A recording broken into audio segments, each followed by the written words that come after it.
You know, you said something about Star Wars, a Star Wars guy. Did you audition for Star Wars? It's this internet. Yeah, they throw that out there. Well, it's the internet screws up. It's like that Dixie cup with a string in it, the way they kind of obstruct the truth.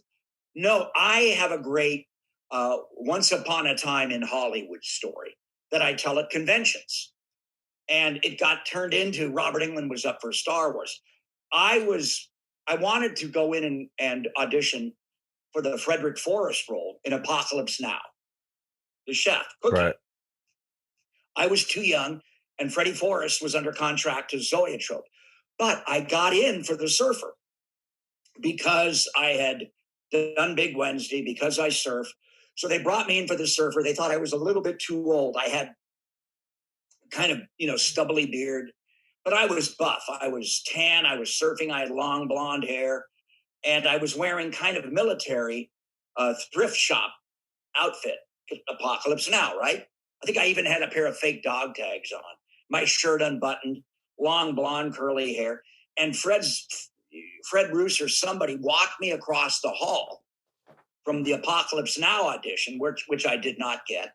They said, you might be right for something here. And they brought me over to the Star Wars audition.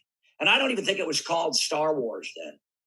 And they took my Polaroid, like a mugshot, profile and full face. And I think it was for the Han Solo role. I think they didn't know how to go with it. Originally, they were thinking of an older uncle, the kind of guy that brings a joint to Thanksgiving and gets all the kids high, the cool older uncle. And I think they even offered it to Tom Selleck, I think I heard. Ooh. And he turned them down or something. I don't know. But anyway. He turned it down for a reverse mortgage. Yeah. Back in the day, little Annie's husband passed away. She loved her house, though. She didn't want to lose her house. Anyway, I've been around the block. This ain't my first rodeo. Anyway, I go across the hall, and I'm just excited because I love George Lucas, American Graffiti, THX 138. I love George Lucas. I go across the hall. I take my Polaroid, maybe for Han Solo, but I notice the sides for Luke Skywalker because the name. It's such a great name, Luke Skywalker. And I looked at the sides. I can't remember if I stole them or not. I went across the street to the Formosa. So now you know where I am. Oh, yeah. Had a couple of Bushmills, jumped in my old 2000 Datsun, not year 2000, cubic inches.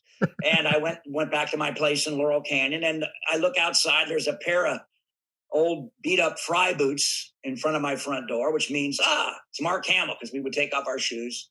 I had nice carpeting in my lair up in Laurel Canyon. And Mark was on my couch watching the Bob Newhart show.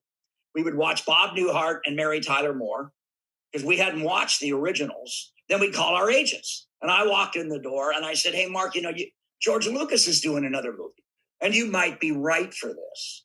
So my once upon a time in Hollywood story is that Freddy Krueger told Luke Skywalker to call his agent, and he got the part. He got in there and got the part. Now, his agent hates me telling this story because she swears that she already had submitted him, but I don't know. Of course. This is before your time. But in the 70s, you were either movies or you were TV. You didn't go back and forth until Travolta. Oh, yeah. Until Welcome Back, Kotter. And then he went into Saturday Night Fever. Right. That was a big shift. You were either a movie guy or a TV guy, and your agents had power accordingly.